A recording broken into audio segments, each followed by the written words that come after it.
This is an explicit podcast where we try to keep the conversations as raw and authentic as possible with no intentions of hurting anyone. So if you're very woke, religious, or sensitive, we highly recommend you do not tune in. What's up, guys? Let's Get It Podcast. BK here. Return of the King, Rizal Van Geyzel, not the white guy over there. And we've got Darius Davies. That's tradition, by the way. What? You calling me king in Malaysia? I'm the king, baby. Bro, first of all, when someone says Rizal Van Geyzel, right, they do not expect you to look like how you look like. No offense. No, you look not at all. What do they expect? Like some kind of Dutch football player or something, is it? Maybe something like that. Well, I'm Darius Davies, traveling here from... You told me I look like an Arab. That's what you said. In Lebo Ampang, at Sungki Beef Ball Noodle Restaurant. Does he not look like a Middle Eastern? Restaurant full of Chinese people.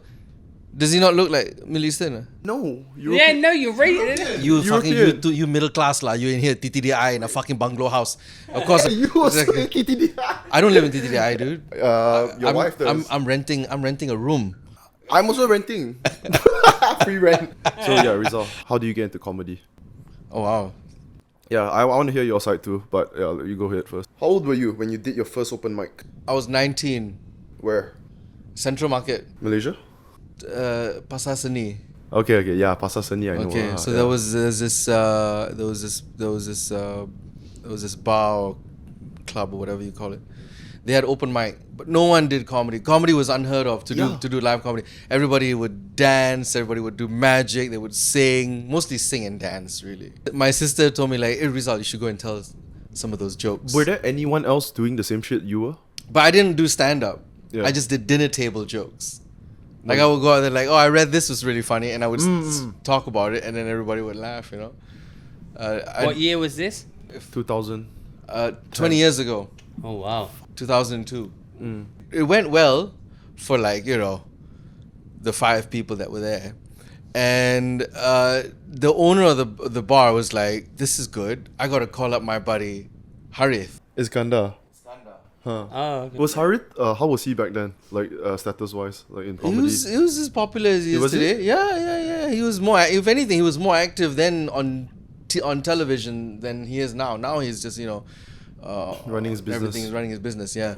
So he was always recognizable. So then he came, the second open mic night. Yeah. Obviously he brought filled up the room, all his friends, right? And then I went up there and ate shit because I had just read up about, now this is stand-up. Stand-up is not just fucking telling jokes off of Reader's Digest. Yeah. You know, you gotta talk about experiences, some from real experiences, from a real perspective. Yeah.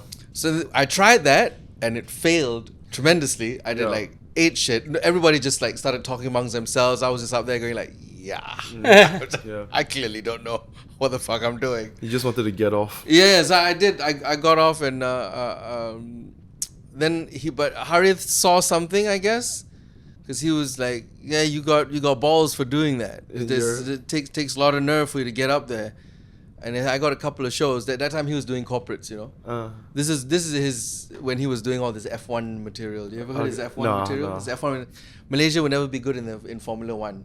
Why? Because every time there'd be an accident, they would slow down and take down the license plate number. I don't get it. You fucking... Yeah, thank you. You should be... I wanted to pretend like I got it, but I'm not going to do that. Oh, God. So whenever there's a road accident... I get it. They would take down the I license plate understand. Okay, thank I know you. how comedy works. Why would they take the license plate number, though? Yeah. They're nerds, so they want to grass up the... No, they want to go buy lottery tickets. Okay, I don't get it. I lied. I thought I did get it, but I don't you lied. get it. To make him feel comfortable. You know, the whole everything Malaysia is on the way kind of joke lah.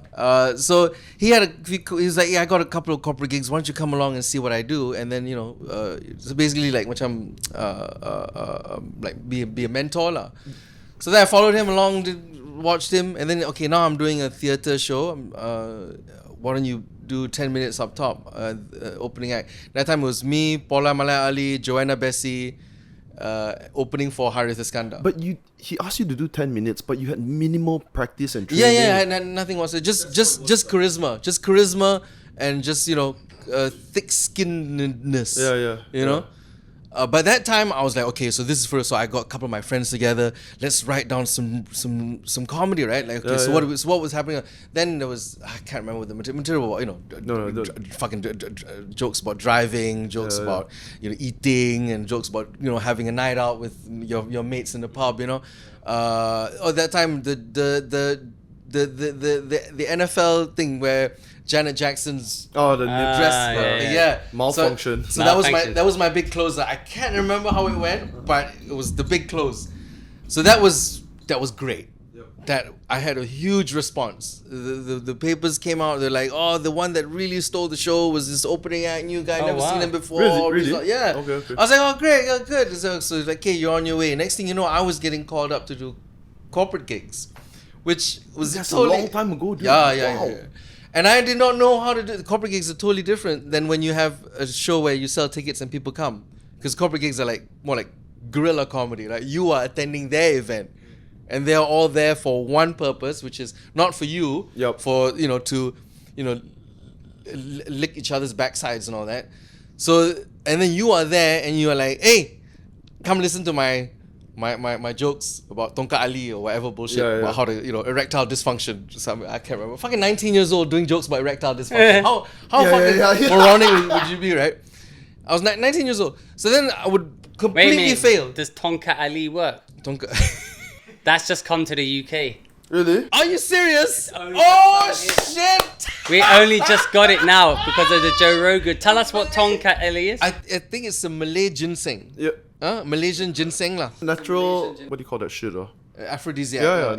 Ginseng lah. And it works. Ginseng is an aphrodisiac as well. Yeah. You don't know that, do you? I do. I'm just surprised that you had to ask the way I don't know. Roti canai is made of bread, huh? Yes. Sorry. Tongkat Ali, it's like yesterday you had Joss. Yeah, Joss. Extra Joss. That's extra Joss. Korean ginseng. That's gash bombs. Yeah, gash bombs. What is gash bombs? Basically, we went to Bali. We got these Joss bombs, and I was like, we're gonna take them back to the UK and bring them to England, but we're gonna call them gash bombs, and that's gash. So it's a drink. Yeah, it's a drink. But when you say gash, you mean like the women's genitalia? Yeah, gash right? bombs. That's such a fucking genius term, man. Gash bomb, baby. I'm so sorry. I'm so childish right now, but No, you're not, Rizal. gash. Come on. I get it. So why? I'm sorry. Does it taste like a woman's? No, it's just a funny thing to say. Yeah. Just a cool name. It's better than Joss bomb is rubbish, but gash bombs, people don't forget the Like name. how they call a drink wet pussy? We're not that salacious. That's Gash that's just wrong. No, it's not. So you done listen, when you started comedy and you were doing all these gigs, was there even comedy clubs in Malaysia? None. There was not even pop up open mic nights like the one we were doing yesterday. There was none of that. So what was your first impetus for you to I'm gonna go do stand up? What how did that come about? You been watching stand up or what was it? I'm watching Eddie Murphy's Raw. Yeah, I watched who was George Carlin, all on the VHS tapes, right? And my dad had some British expat friends who were way cooler than him. They had given me all these VHS of all these BBC comedy shows. Peter Kay's Phoenix Nights. Oh yeah. Didn't understand a word, but I watched it. And after the 15th time, then I started laughing. Yeah, it's funny. And Peter Kay is very northern comedy. Yeah. And but I was bombing all these corporate gigs, but getting paid heftily. But I knew that this is damaging what I'm doing. They'll find out. Yeah, they'll find out. What do you mean is damaging?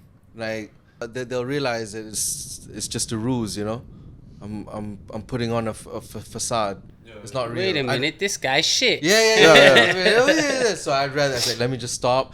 I don't think I have enough life experience. Yeah. So then I finished my studies in UiTM in Shah Alam. And then I got offered to do my degree in America. So I went and did that first. How long did you spend in America? 5 years. You lived in America for 5 years. Where did you live? Miami. Oh, nice. And did you do stand up in? Did you watch it? No. Watch, yes. You watched it? Yes. But you didn't do it. I didn't do any of it. Just watch. Because I was. Yeah. Why though? You didn't have the like courage or? Just, you know, I was pursuing a higher education. In what degree? Pussy.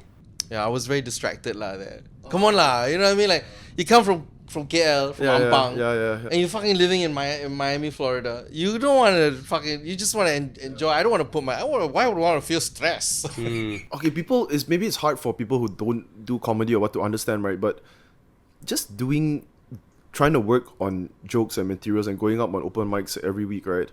It's actually work. Oh, it's hard work. It is, and like most people will not get it. And stand-up comedy is easily one of the most what do you call that? People underestimate how hard it is to actually get good at it. Would you say like there are some people that you meet, you see them go on stage, and you think that, oh, this guy is he's a natural at it. He kills in the first like 3 minutes he's ever done. But I think that's very rare. Is it? Very rare. Very rare. I'd right? say like 2 out of 10. That's not maybe rare. 1 out of 10. Yeah, I think it's even more rare than that. It's very rare.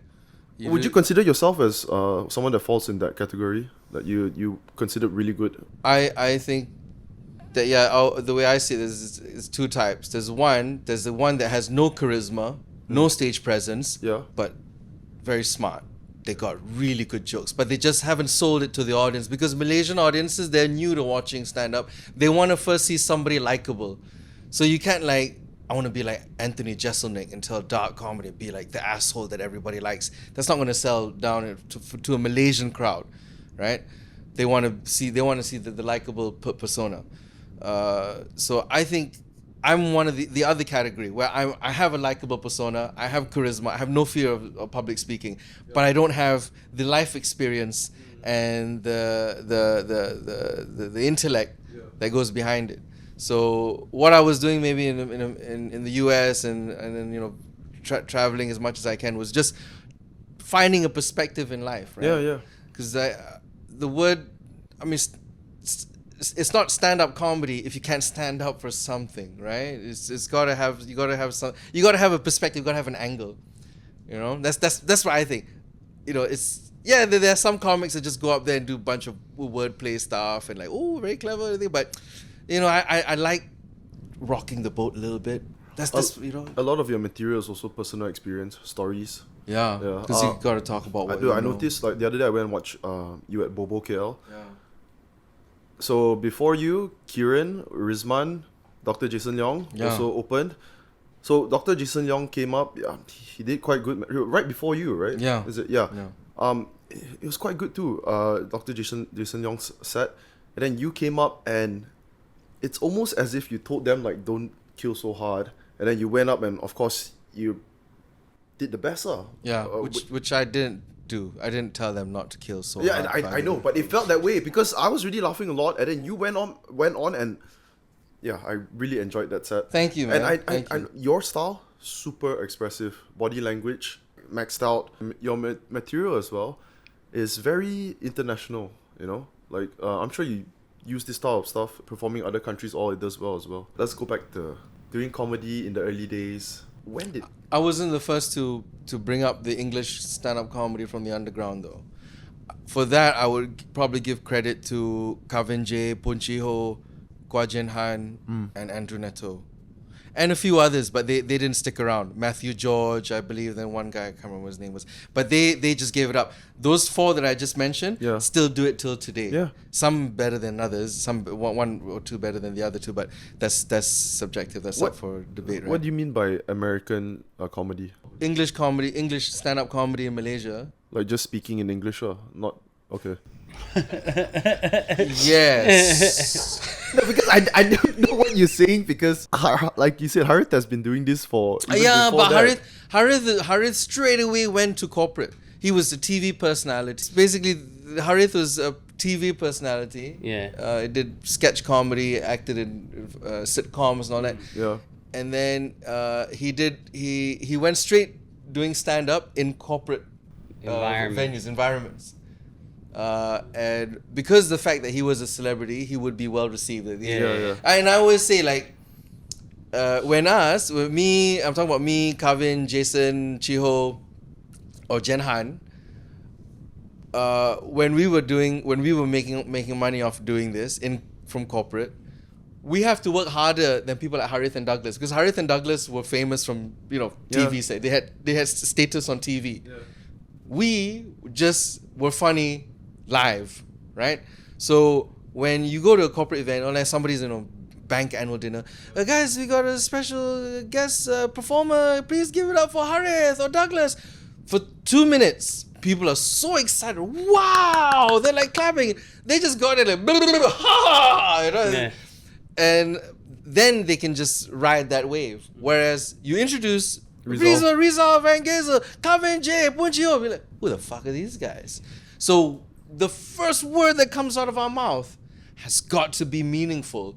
The first minute, we got to get them with that first snap. Bah! They're like, now we've got them. Yeah. They're like, oh, okay, you funny. Now you go on for the next 19 minutes.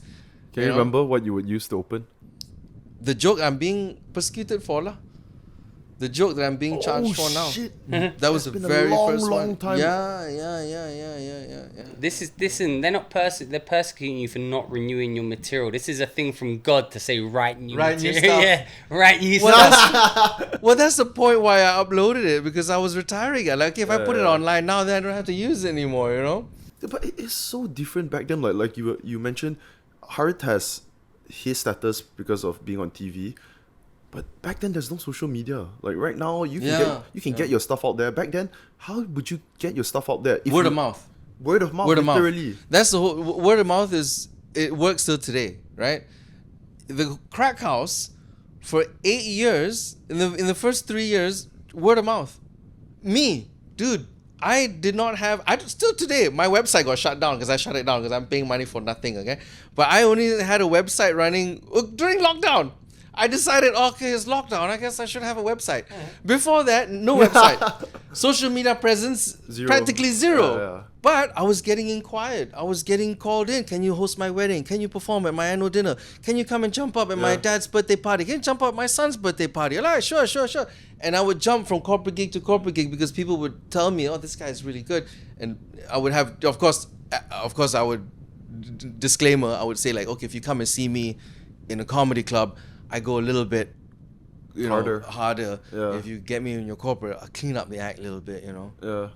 But as the late great Arwah Jonathan Atherton, my former business partner, would say, we just take out the swear words and add a 0 to the figure. That's funny. Oh, okay. Like as in the pay. Yes. Okay. You got there. Sorry. No worries. Money. Dude, but also in a way, because there was no social media, back then, word of mouth was quite effective as well, because it's a very small community. Yes. Even right now, when I first got to know some comics and all, it's also very small right now. The community. You can't imagine 20 years before. You saw the Malaysian comedy scene last night at that open mic night. The entire scene. Minus maybe 3 or 4 more guys. Yeah, that's I about think it. you know what I think is good here. You're more tight knit. In the UK, we're more against each other. Here, you support each other. I hear that from almost every headliner that came and did Crackhouse. Was every time we would come in, they're like, I like how you guys are very supportive of each other. After shows, you hang out, you talk about, you give each other feedback about the material. That's not how it is where I'm from. Yeah, I mean, you have your friends, but you don't have like... Yeah. Correct me if I'm wrong. Like, from what I hear, you just turn up, do your spot, and then you fuck off. You don't even stick around and watch the show to the end. Yeah, and probably. But it depends what the show is. But that's also because over there you have more shows. You got I gotta go because I got another gig. Yeah. Here, this is the only gig happening tonight. Yeah, it's different, right? That's Maybe different. Here you'd hang out more, but it's good. There's an actual community here that you're building together. In England, it's already been built, so now we're playing on someone else's game. So then you have your own friend, your own group. But then we don't all like, let's all support. We're more in conflict with each other. But don't you think also, right, that has a lot to do with the fact that competition there is, I would say, tenfold at least. Yeah, competition. Yeah, tenfold at least. Sports as well are going to be way more limited. Like over here, when he was running Crackhouse, right, I put my name in, so they have a list of whoever wants to do the next week's Wednesday's open mic, right? I'm a new person and I put my name in there, and Rizal has a system where it's very fair. They actually take count of, because the community is so small, they can take count who hasn't had a chance to do a show the last week, and then he will put you in. But that's good. So then you're fostering the scene. You're like He bringing is, it up, yeah, really. and growing it. So yeah, it's totally different in England. In England, we're like, this guy's fuck him. No, but we always had to make sure that at least there's a decent host and there's 2 decent closes for the break and for the end. So at least, because we ultimately we want people to come back. We over glorified the open mics here, fucking sell tickets, put on fucking MC. Hey everybody, welcome to the show. Some of it's gonna be great, some of it's gonna be shit, but that's what you paid for. And yeah, I mean, we wanted people to come back. By the time you started to take interest and wanting to jump up, dude, we had already polished the format. Back then, when we first started, it was a mess. The show would run 3 hours long. Fucking comics that had no experience were going on for 5 minutes. We were all being so nice. We're like, well, maybe he'll leave after the next joke. You know what I mean? MCing, not know how to fucking MC properly, not know how to. We didn't know what the fuck we were doing. So after a while, it's like we were learning as well. So then I realized, less is more. That's when it comes to comedy. I believe it's always less is more. So just cut. Everybody. First time is 3 minutes. At most 10 to 12 acts. So at least the show is tight. Short, is tight. People be like, that was interesting. We should come back and see what else happens the next time. Because you never know what could happen at an open mic night. You never know. You never know indeed. Yeah. There's some fucking crazy woman come sign up and take a hijab off. Yeah. Dude, it was like 4 to 5 years of running smoothly, Crackhouse growing gradually. And then you were hit with a big incident. Yeah, last year. No, last year only, what? 2020? 2022. Is it? Yeah, man. Dude, I'll tell you what. I went and checked out top stories in 2022, and you were in there. No shit. Yeah. I was up there along with the national debt crisis. Yes. Like, really. Like, I had my friends say, like, it's because of you. You made it to the UK. We spoke about it. Serious, right? Yeah, we were chatting about it. You were in all the press in the UK in the proper papers. Where did you first meet Darius? Online. You slid it. Tinder, Grinder. Did you slide in or he slid in yours? We met on Grinder. He slid in mine with a dip. No, we met. We got a mutual friend. Well, I've kind of known about the Crackhouse and vaguely about last year, you. right? Oh, really? Okay. No, I knew about there's gigs in Southeast Asia. Yeah. Then a friend of ours, Ollie, was out here. Then he got stuck here for. Ollie Horn. He got stuck here. Did you ever catch him when he was? No. You never caught him. No, Fucking British you, as well. You lived right here, there, fucking Crackhouse down the road. This is what I'm talking about. Hey, I didn't, dude. The first time I went to Crackhouse, not even a year later, and shit got closed. Oh, yeah. Not much time. Also, okay. Yeah. Ollie is a UK comic who travels very frequently. And he headlines, he MCs, he's got loads of experience. He's run multiple hour shows all the way from the festival in Edinburgh to Nepal. Right. He started in Japan. Oh, Japan. Yes, he started in Japan. So he knows this region as well. Yeah. Super funny. Fucking annoying off stage. But he was stuck here during lockdown, and we became very good friends. He helped me. He helped keep Crackhouse going. I needed to innovate. You're selling survive. pizzas. Selling pizzas, and also running a Drug ring. Sorry. What? The only drug we sold was comedy, man. Ollie convinced me, and I wasn't so keen on it because I didn't think that I was qualified to run a comedy writing workshop for beginners. To unleash your inner stand-up, which is the title of the workshop. I think I saw you guys do a couple of them, right? I told him that I'm not cut out for that. I barely know how to do it for myself. I can't. What am I going to teach other people for? No, it's right. No. I got to do it. What's your? He had the whole. I want to say curriculum. Written out. Yeah. And he sold it to me first. I was like, all right, sure. And it's basically like, it's like history all over again. English guy come and convince one Malay guy, hey, we can teach your people how to run a democratic country. So, then and it was very well received. We had from one cohort of 8 people, we had 2 cohorts of 8 people, 3. So Darius was one of the guest coaches or that would come on, give feedback, give them talk about their experience, and that was the first time I met him. Okay, what's your take on that, Darius? Like, because like what Rizal say, he's not cut out for teaching. A lot of people feel like it's so hard to teach stand-up comedy. What do you think? So in the UK, there were comedians who did comedy courses. So they do this in England. I never did a comedy course, right? Yep. I don't think you can teach funny. You can't. You're either funny or you're not. Yep. But you can definitely teach technique. Stage technique. Stage technique, technical writing. But more than what I think the benefit to doing a stand-up course is that you come out and you've already got a little support network. You've got those comedians, you know these other guys, but also you suddenly know how to apply for a gig. You know where the open mics are. You know where to apply. Whereas if you just start, like I just started, when I started comedy, I didn't even know what an open mic was. How long ago was that?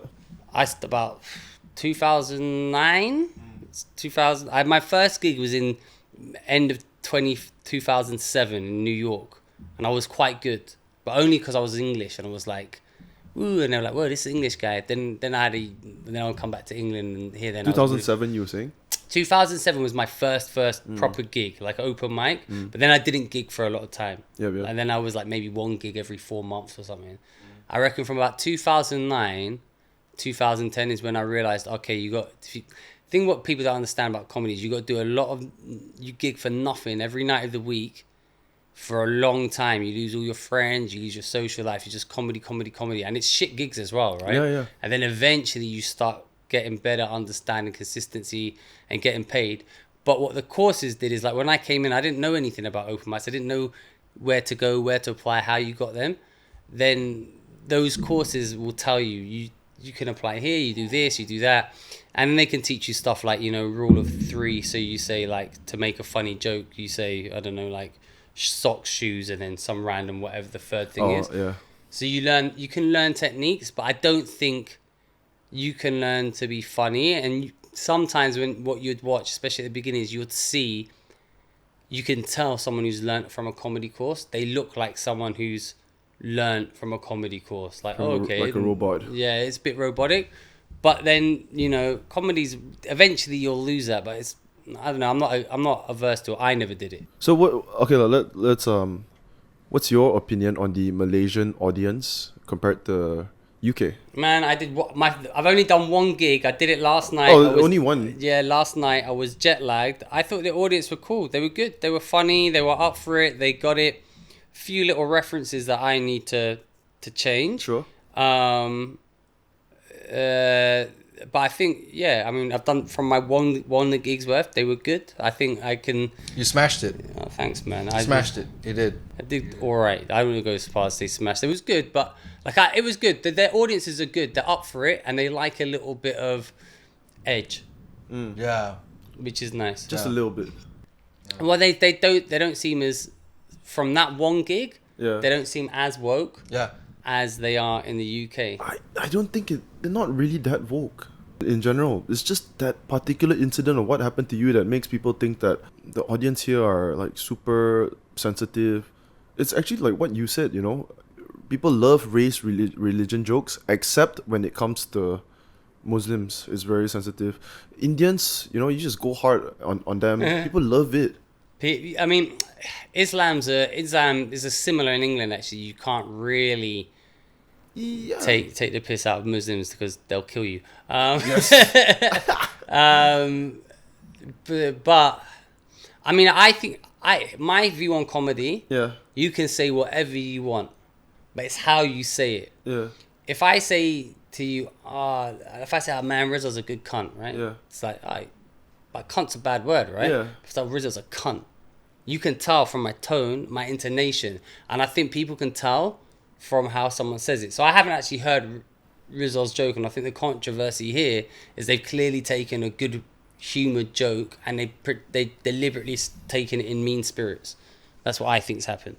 Shazza Mirza called me a cunt on stage. That felt like a big honor. Yeah. Yeah, I was very chuffed. I was There like, you go, oh, see. she did. She called me a cunt. But it means stuff. But you can tell though, right, when someone's being nice and when someone's being horrible. Yeah, And I think yeah. with comedy, you can more or less. If you're people saying right now, you can't say what you want in comedy. At least for me, I say whatever I want, but you've got to be savvy with it. You need to know how to set it up to alleviate. Even in Australia, in Melbourne, when I would get off, I would do my material like 5 minutes of like Muslim. I would get off. The MC Chris Franklin go up there like, oh yeah, Riz is one of them good muzzies. And it would get a laugh because but in any other context, if it didn't come from a good place, it'd be like, what did you call him? You know what I mean? Like, how the fuck did you get away with that? No, but and Chris told me afterwards, he's like, I really love having you because that's the only time I can say the word muzzies on stage and get a laugh. Okay, let's say apart from religion, right? Yeah. People also get sensitive over. It really depends, man. Like for example, so one of Joanne's, Joanne Kam, right? One of her jokes, she's talking about. Don't think he knows about Joanne Kam. So Joanne Kam, one of also like the pioneers of comedy, Malaysia's queen of comedy. Yeah, she's one of the pioneers back then. Now also still does a lot of shows. So anyways, she told a joke and she's talking about how one of the Malaysian models, Amber Chia, right? Her basically trying to refer to her body because she's not busty, she's flat, right? Flat butt, flat ass. And then she refers to Amber Chia as KLIA3, can be the runway model for KLIA3, which is an airport. So basically just calling her flat. And I see the comments and people are like so disgusted by her making fun of this person. And then I actually replied back, which is quite stupid to reply back. So I said, so does that mean that she's not allowed to make fun of any girl or guy as well, or just any humans in general? And the person replied, yeah, if you want to make a joke and degrade someone, you do it to yourself. So it really depends on the person itself. Some people can be so sensitive. Joanne comes from a different cloth of comedy, though. You have to understand that. That's one they have to understand that. Joanne came from the MC of drag shows in the 80s, where insult humor, like roasting, I shouldn't say insult humor, sorry, that was the wrong thing to say. Roasting people, for the way they look or who they're with, was fun. It was fair game. It is. Back in the day, it was in the 80s. When I first saw Joanne, I was like 15 years old, man. Sorry, I know she's going to hate it every time I say that. Like, why you make me feel old? Because you are. Sorry. But yeah, I watched Joanne then, and my mom, my sisters, they would sneak me in, and she would have a go, at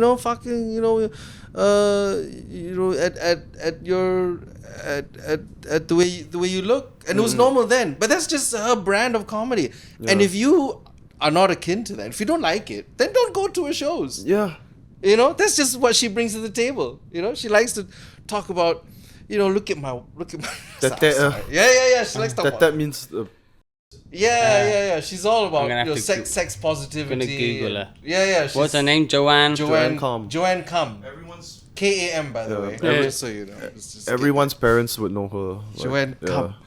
Yeah, her hour solo was actually called "Come in Your Face." It's brilliant.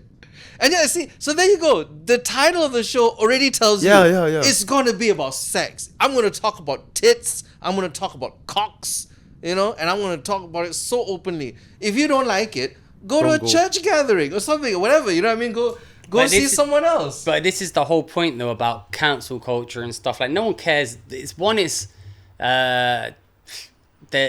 people like being outraged online now. It's fun to be outraged. One way or the other, you got to have an opinion. I'm outraged. We can't tell this joke. It's just like that. But also, it creates controversy, creates content, it creates links.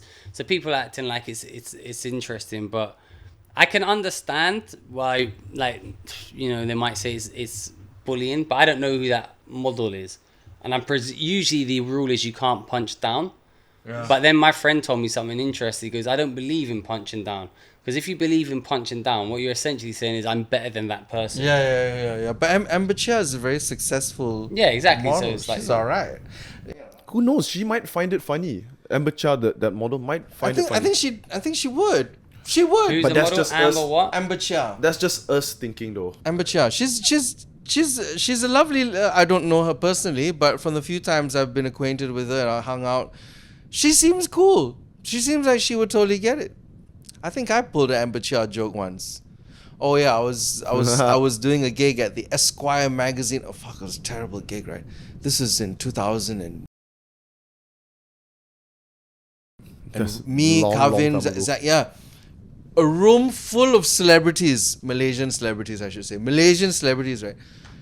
They were just not having any of it, right? Because I'm just an open micer back then, right? And they're like, comedy is coming up, stand-up comedy is a new thing now. Please give it up for these young comics. Rizal, I go up there and I try out these jokes. Hey, I lost my shoes at a mosque. Nobody gives a shit, you know. They like, I went to America and they didn't believe that I'm an Asian guy has beards. Hey, nothing of that. Like, you fuckers.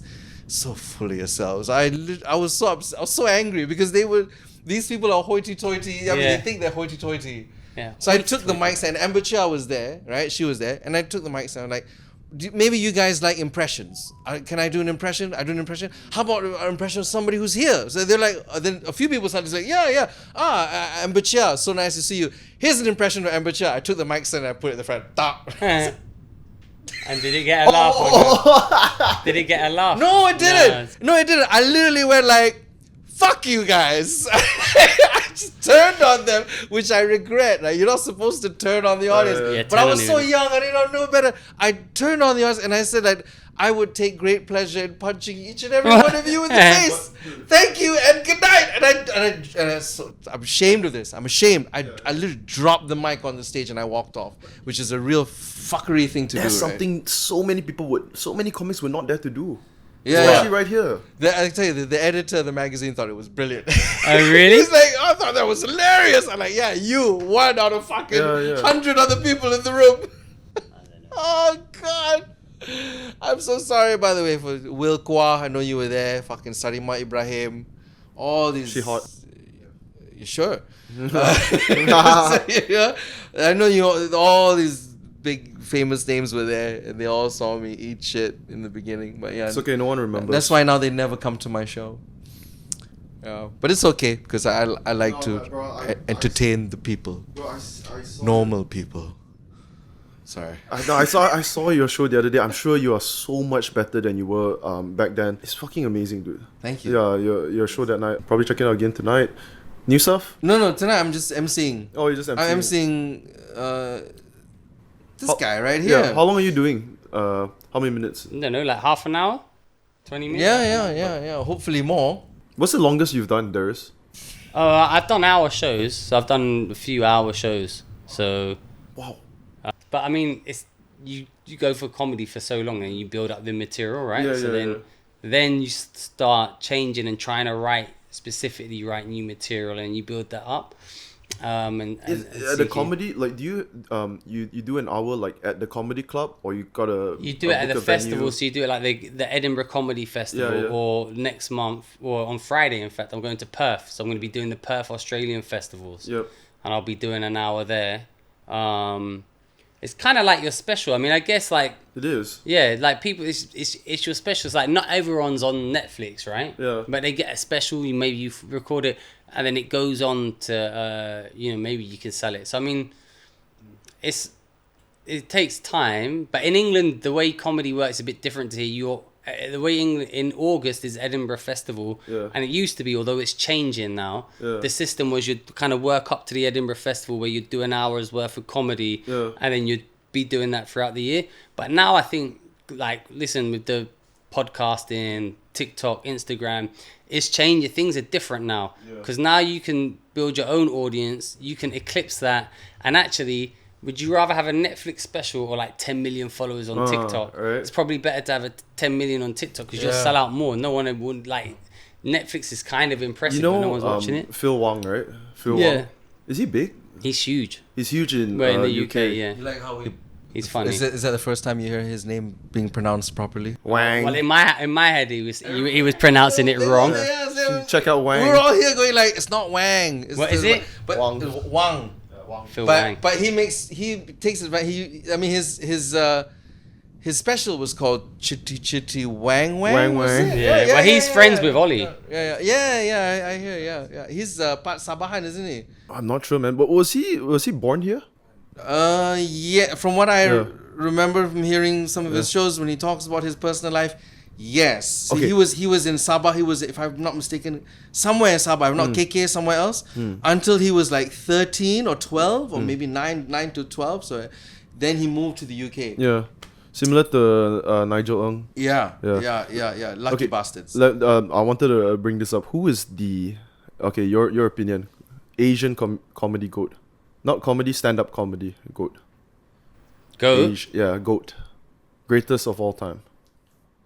Nigel's killing it, but before Nigel was Uncle Roger, he was a great stand-up. Like, his stand-up on its own is great.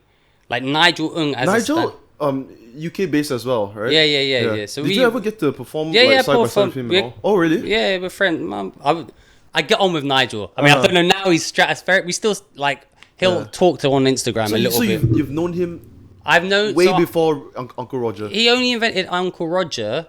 So Nigel he started comedy in Chicago and New York, and he was doing well.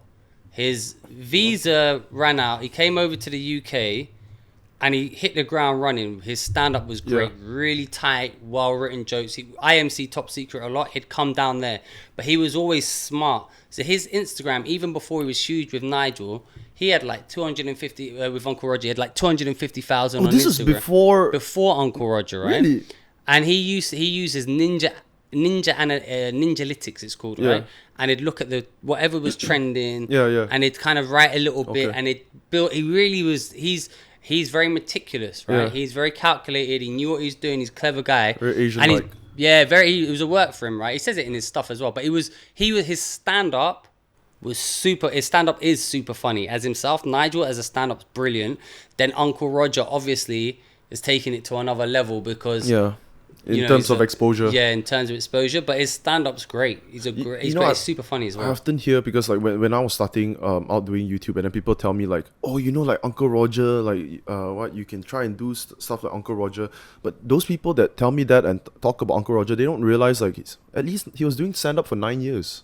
I think 9 to 10 years before Uncle Roger. Oh yeah, before he did. So Uncle Roger, he just did that in 2020, the pandemic, I think. Yeah. And he was already on TV in England. He was already playing all the clubs in England. Yeah, he was killing it. But then he tapped into it. So his story, if you watch it, he says, I think I might be like double check this, but I'm pretty certain he was like, I looked and I saw like there's this like this is like the uncle that people love in Asia, and I'm gonna make this character of like watching these English people make shitty rice. Then that one video went viral. Then he was like, okay, I'm gonna build up on that character, and he's good. But his stand-up's totally different to Uncle Roger. Stand-up's like American, slick, gag, joke, bam, bam, bam. I've seen some of his It's fire. His videos are absolute fire. When we were first starting out in the pizza business, we wanted to promote it, so we got KL Foodie to come and do one of those videos, right? It was a paid thing, right? So KL Foodie is like a big publishing food blog. Thank you. And so I called them in to make a viral video, and hopefully I'll sell more pizzas. And I expected a big camera crew come out. No, 2 young Malaysian Chinese girls came with their phones. Yeah. They didn't even have their own ring light. I had to use Ollie's ring light at that time. So I'm like, oh, okay, you guys. And then so I told him what they did. And then after that, when in between the shots, I was just asking like, so you guys fans of comedy? Do you like comedy? And shit like, yeah, we like Uncle Roger. I'm like, oh, you mean Nigel Ng? And they went, who? No way. No way they know Nigel Ng. They knew Uncle Roger, but they did not know Nigel Ng. Yeah. So did that help out the KL Foodie promo? Not as much as I hoped. Did you have to pay them? Yeah. Oh. How much did you pay? To in your equivalent, about 500 quid, 500 pounds. Yeah. What? Sorry, no, my math is very off. 2,500 ringgit. 500 pounds. 500 pounds. Yeah, 500 pounds. Yeah, a bit of a waste there, honestly. We got on better without them. So who do you think is the, like for you guys, Asian comedy goat? Because for me, I really love Bobby Lee. I think Bobby Lee is probably one of my faves. Probably my favorite Asian comedian. Yourself, Rizal? Thing is, when you say Asian comedian, like for me, I always think that comedy must come from the grassroots. You know, it's got to come from a person who is native of the country they're talking about. This is me, like, you know, the conservative side of me, I guess. But I think it's like, do you remember this guy called Joe Wong? Do any of you guys catch his name called Joe Wong? No, I was thinking he's not American, dude. His name is Joe Wong. How is he American? Bobby Lee's American too. No, but this guy. So like even like okay, Sheng Wang, Sheng Wang, right? Yeah. Great fucking comic, but he's Texan. He even has a Texan accent, like how's everybody doing? How y'all doing? But he's a little small little Chinese dude. We made this joke. Kevin James, brilliant joke about Sheng Wang. Because Sheng Wang's a little Chinese guy, but he's got like a very deep voice. Like, how y'all doing? You know, like right? So like, is there like in Taiwan? Is there like a big 6 foot tall black guy going, "Hey, how's it going, everybody?" But the thing is, like I say, he's American. Joe Wong was Chinese, like proper Chinese, spoke good English, but with a very thick Chinese accent. Obviously not thick enough for you to but it's real. Not understand, but it's real. You know, and it was very smart humor. He performed at the one of the U.S. correspondents' dinner. Oh wow! Yeah. Oh really? And very clever stuff, and you know, totally had a go at American politics. How long ago was this? Oh shit! That was probably when I think around at the end of the Obama administration. So it's hard to say lah, you know, who the Asian comedy. Don't you feel like comedy is so that your tastes in comedy preference is very individualistic? Because for example, right, there can be a white guy and a black guy. They are both using the same material, but I kind of just enjoy the black guy's material more. I feel like comedy is like the moment you like that guy, you like a lot of his jokes. But if you don't like the person or don't even like how he sounds or what, it doesn't resonate with you, then it's hard for you to pick up the jokes. I hear a lot of people tell me like, "Oh, I don't think Jason Leong is funny." They always say that. But because can I be honest? He's not. Jason is no. I say he's a good comic. Douglas Lim. He's a good comic. Yeah. But Jason is one of those where he was not a funny guy. And I said this to him on stage. When he first started out, he was shit. He was absolutely shit. I had to always pick up the pieces after this fucker. Yeah. He would go up there and eat shit for 10 minutes. And then I had to go up after them and fucking win their trust again, you know? But he was so fucking adamant. He was just consistent. Very,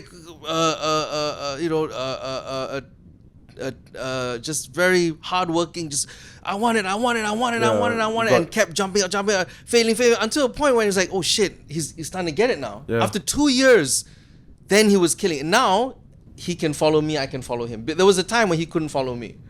Now we can go on one after another, no problem. He can kill it. But it took him a lot of dying on stage, and he put up with it. That's one thing I'll but take my hat off that's how you do him. comedy. That's how you got to But do that's comedy. how you do it. People, let's just say regular people, right? They would assume that Jason Leong will be able to kill much more than you would. No, that's the truth. People would assume that because Jason Leong is they associate him with the Netflix special. Oh yeah, he's you know? TV thing. How many people in Malaysia has had a Netflix special? I think 1, 2, 3, 3 comics.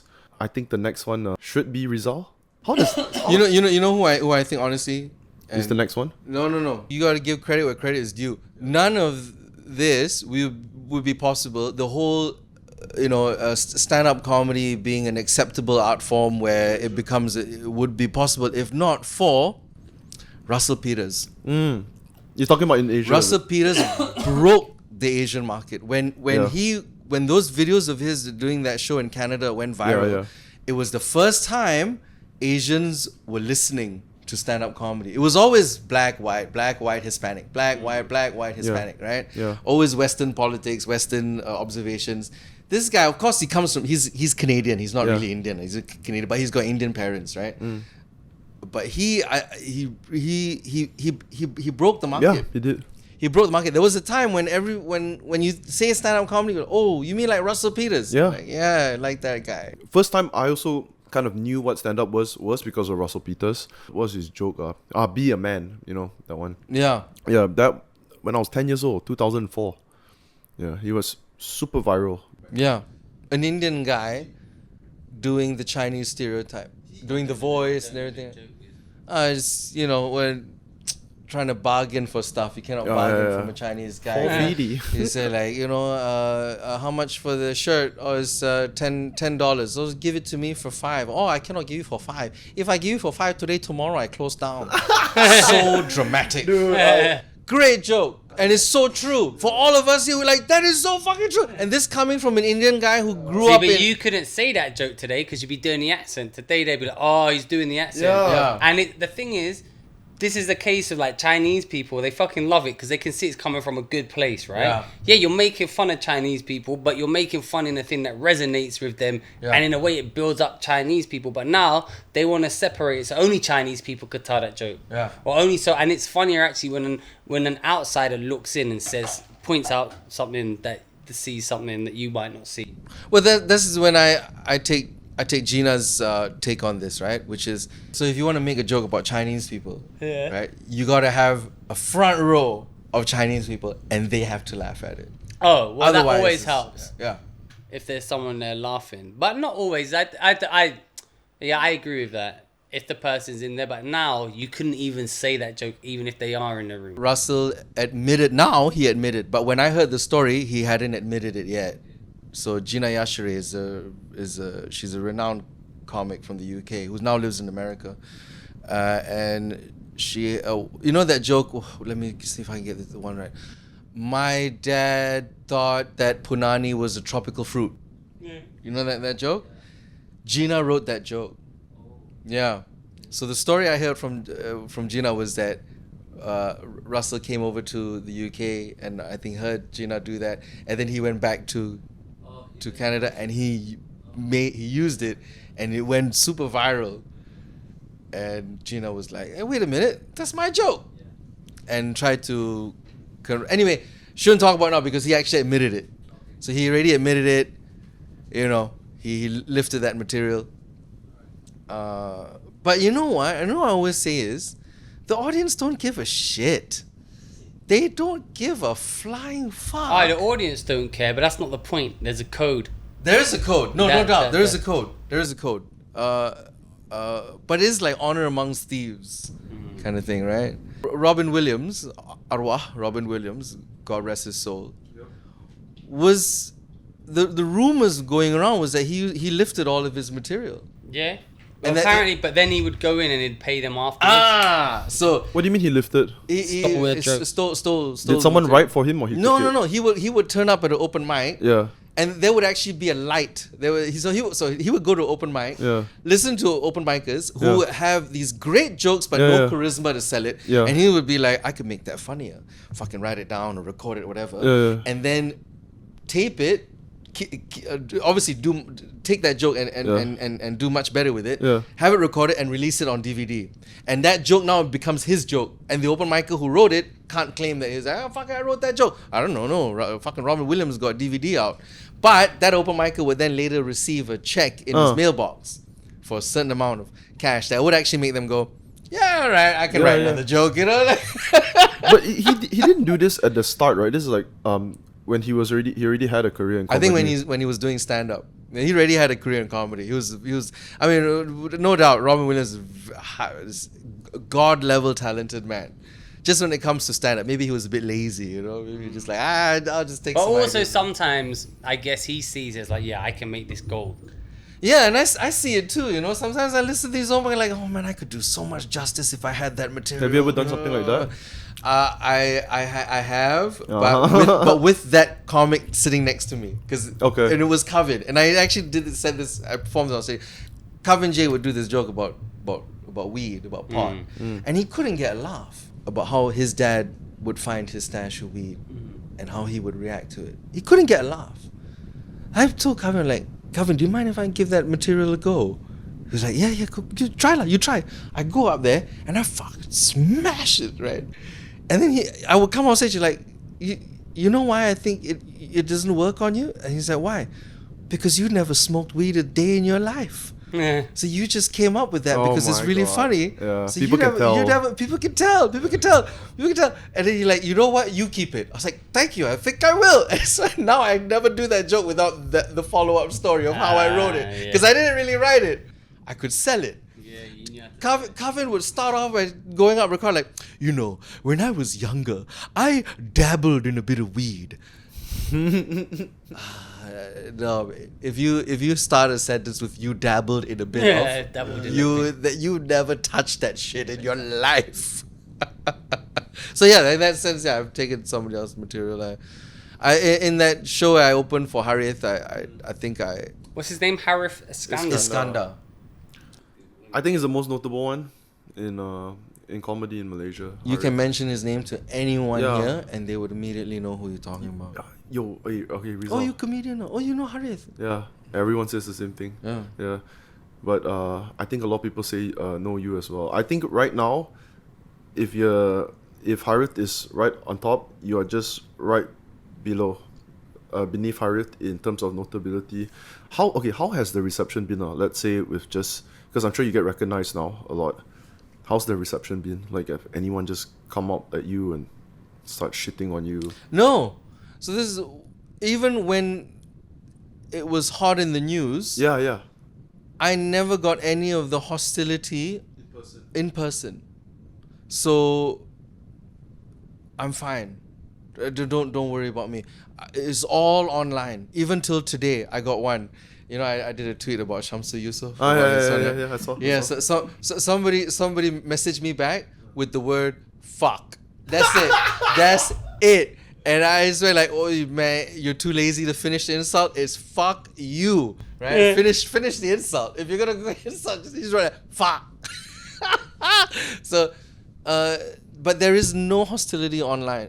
In person. I've gone to the most conservative areas, even when when I first came out of lockup. Like Johor. I went holiday in Terengganu, kampung areas in Kuantan. They recognize you. They did. The guy selling keropok leko in Kuala Besut, bro. It's like, kau Rizal, kau comedian tu eh? Steady, bro, steady. Is like, you know, stay strong, man. Take care. All the and best. This is from a highly conservative Muslim population. Yeah. This guy looked at me like, you're that guy, man. You know, stay strong. Completely okay. Yeah, I have reason to believe that it was an organized thing. It was an organized incident.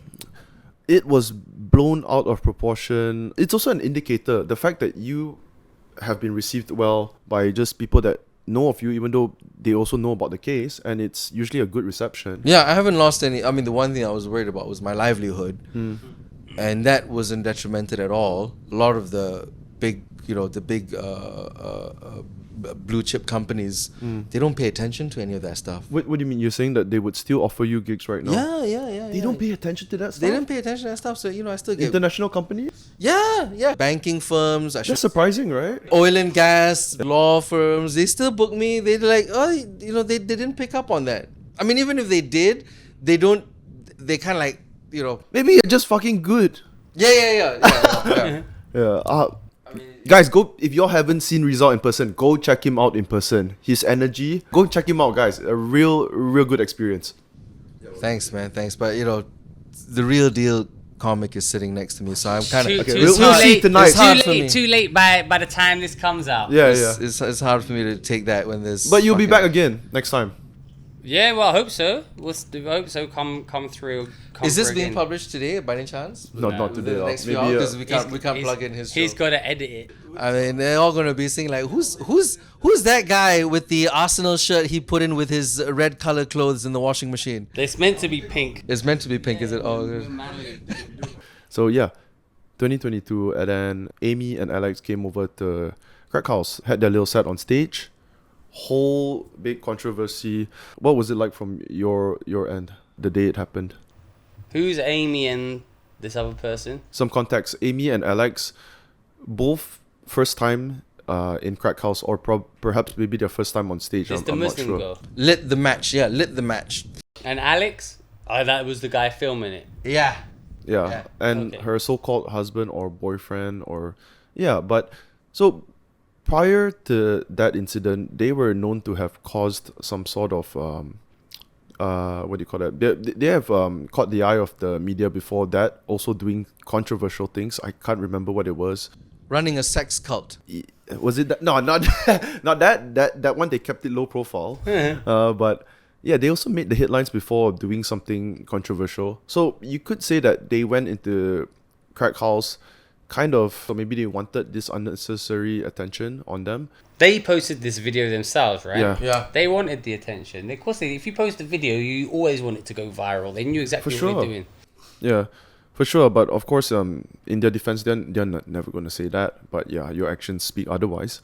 Yeah. So from then on, after that night, what happened? For the first time, we had the religious authorities come into Crackhouse. First time ever. First Do time they wear ever. uniforms or religious? No, they're not. They were in Plingo, but they had a lanyard, the thing, and they were really nice people, man.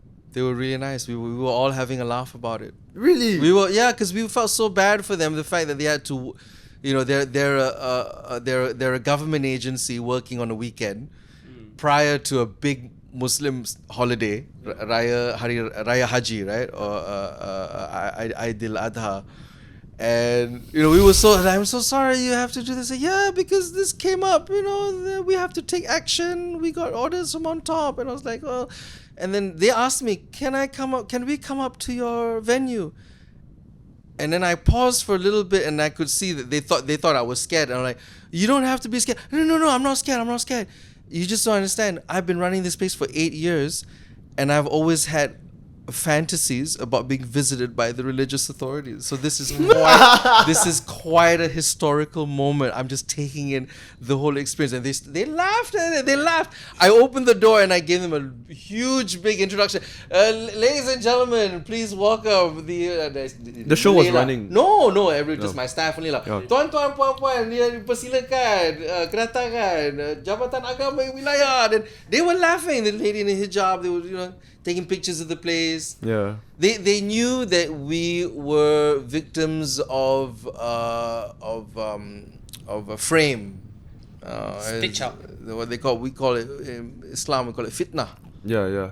Fitnah, dajjal. Yeah. Framing lah. Yeah. Because the incident where Amy and Alex made things, I guess they performed an act that was offensive to Muslims, just so happens to be at the place owned by Rizal, a comedy club where he is running. Yeah, not just Muslims, if I may. Extremist Muslims who are misinformed. That's all it is. They're just misinformed.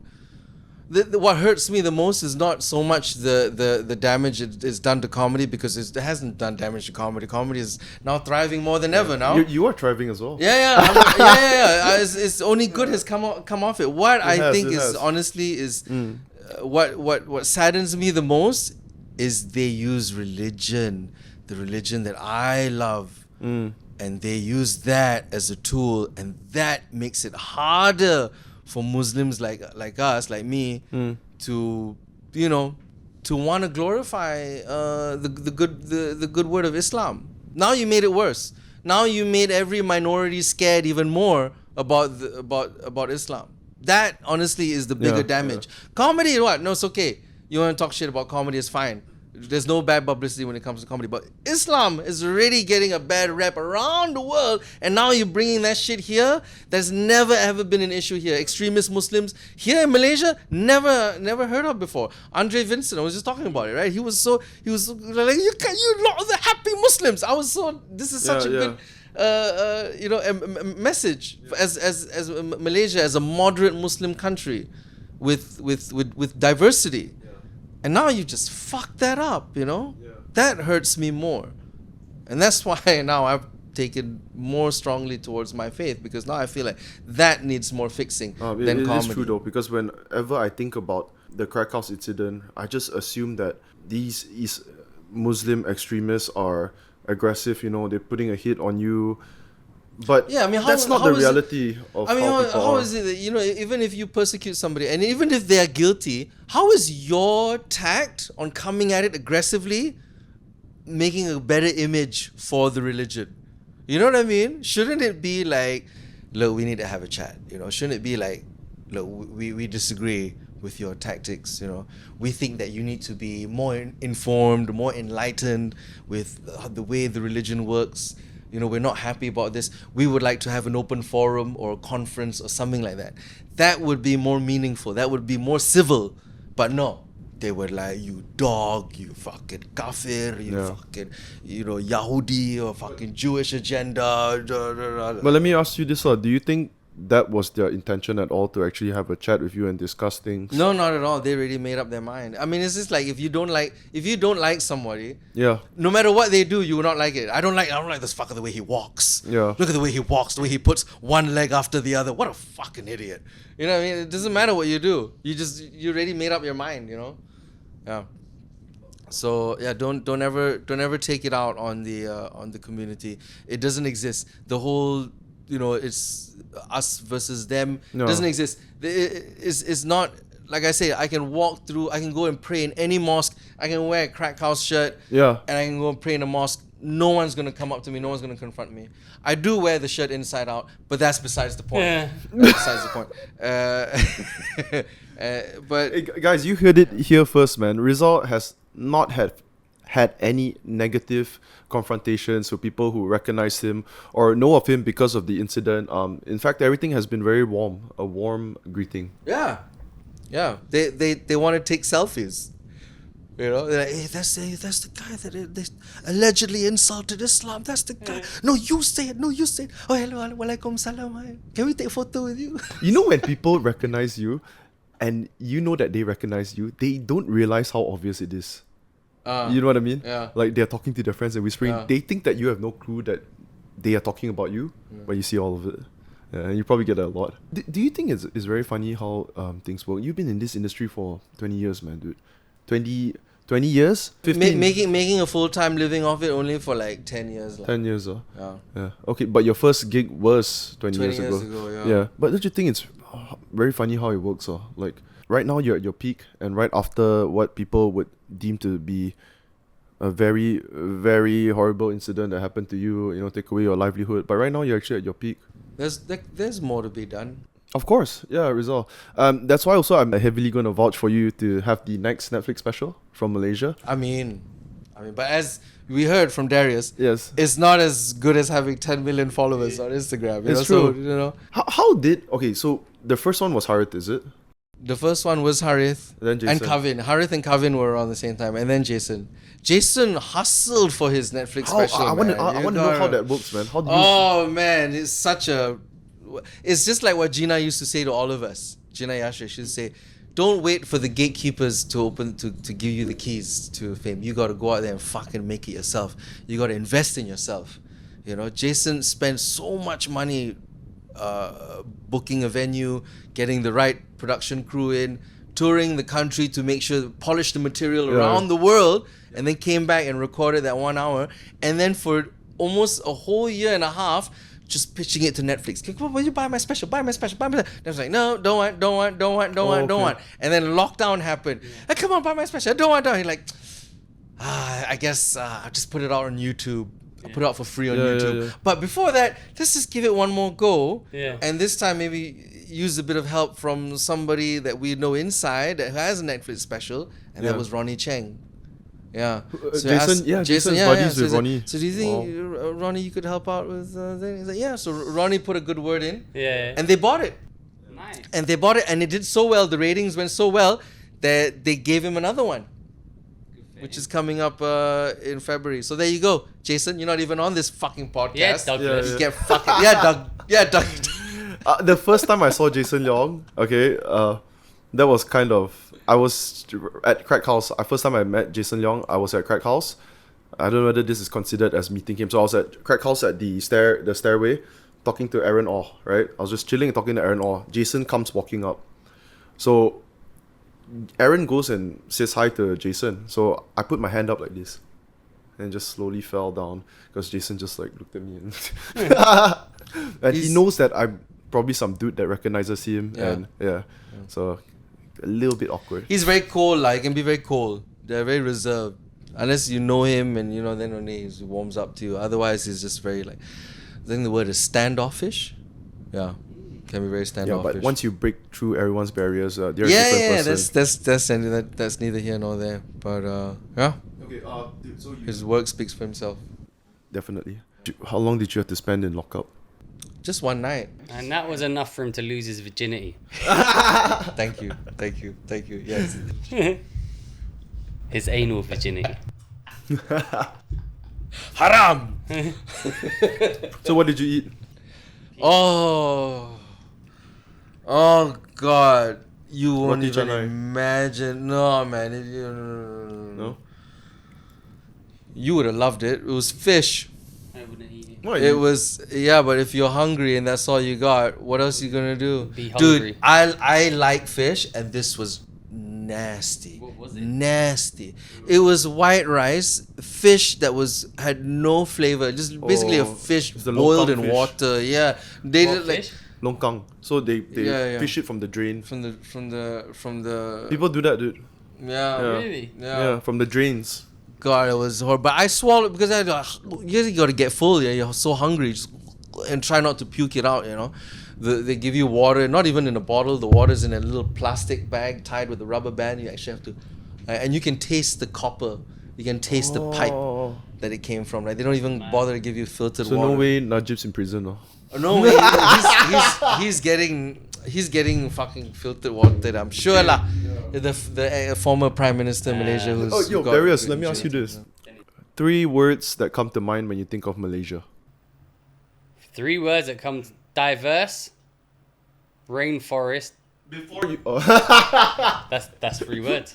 There you go. Rain- Rainforest. And that's actually It could be 3 words. Diverse, Yeah. rainforest, Rainforest is fucked up, dude. and MH370. colonization. What? Okay. Just that I've heard that surprising amount over here since I've been here 2 days, and I've heard everyone like colonizers. People say that to you, right? Yeah. Well, they said to me like as a joke, but I've seen people, the colonizers. Why do you think I picked him up from the KL Central? I was like, hey, welcome back. But it's funny because Malaysia to me is doing really well as a country, right? It's thriving. It seems seemingly looking in, just me. It's thriving economically. It's independent. Comedy is. Not comedy, but like everything. Like if I look around, it's clean. You've got nice cars, nice infrastructure. Everything looks good. The buildings look good. Doesn't look third world. You're in the...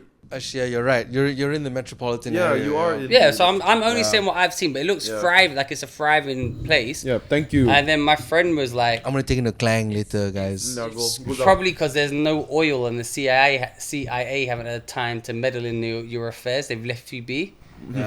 If you had oil, you'd have been bombed back to shit. But you We don't. do have oil. Well, you didn't at Do the we? time. We do have oil. Not very much. What do you mean, do we? Yeah, we do. Are we... Off Terengganu and Sabah, bro. But how much oil have you got? Good question. I don't know. Because if you had a lot of oil, then the CIA would have come in and meddled. But they It's- haven't, it's so you've not- been left in... It's not that A grade Middle Eastern oil. But that's what I'm saying. Like, it seems to me that you've been left, and Singapore especially, both countries have been left without American influence. Usually, what happens is the country which gets freedom or whatever, if it's got any resources America wants, they go in there, they meddle, and now it's a third world shithole.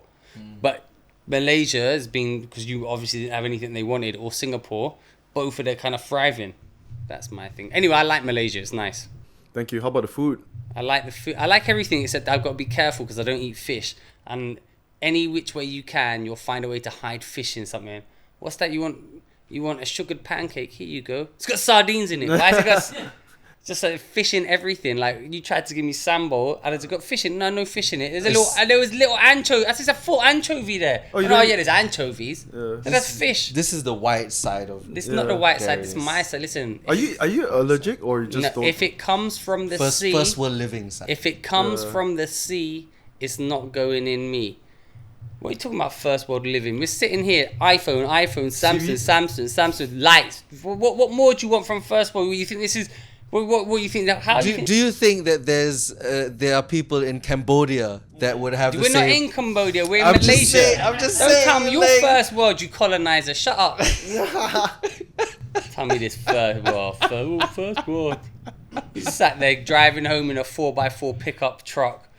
2 mobile phones. Oh, this is your first world living.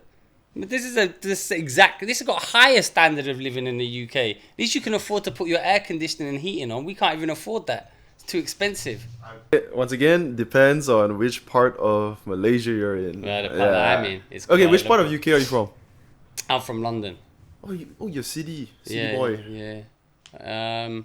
The UK's good, but it's like seems seemingly to me this is a well-developed, good country, man. For let's say comedy wise, do you feel like you're lucky to be in London? Yeah, I mean I'm lucky because I'm one of the I gig a lot at Top Secret Comedy Club, which in my opinion is probably the best club in the world. I've heard that. One of the best, if not the best, and it's just every night it's just packed. Wait, the name is called Top Secret Comedy Club. Yeah, it's the best club. And it's just like the big names all hit there. Yeah. So like end of last year, the Dave Chappelle popped in, Chris Rock, Aziz Ansari, Louis C.K. They just drop in. That's where they work out. You've met them as well. Yeah. IMC there a lot. So I think for me, it's good. London's. I think If I was to do comedy, I think the places to be are probably like London, maybe New York, LA. Yeah. Maybe London. There's a lot. If you're good, there's a lot. You can gig a lot. Of course, if you're not from London and from the smaller cities, it's encouraged for comics to head over to. So a lot of comics move to London to start to do comedy. So, like there's a northern scene as well that's doing well now. There's Hot Water Comedy Club that's doing well, and it's Freddie Quinn came out. He's northern. There's a northern comedy scene. The UK comedy scene is doing all right. It's doing good, both up and down. Everyone's just doing their own thing. We are talking to Sunki beef ball noodle. And Nat wanted to join us, and the guy, they closed the shutters already, but Nat wanted to come in. They're like, you got a friend here, is it? Nat's like, yeah, which one? And he said, one Malay guy, one Arab looking guy. And then the guy was like, Arab God. Then he pointed at this fella. Arab God. Okay, so Nat purposely just said that to see whether the guy actually gets it. Yeah, and then he was like, yeah, God. But he didn't say Malay God because I don't think he believes that a Malay person would go and eat in these kind of places, Why? Because it's a Chinese restaurant. Wow. But it's beef noodles.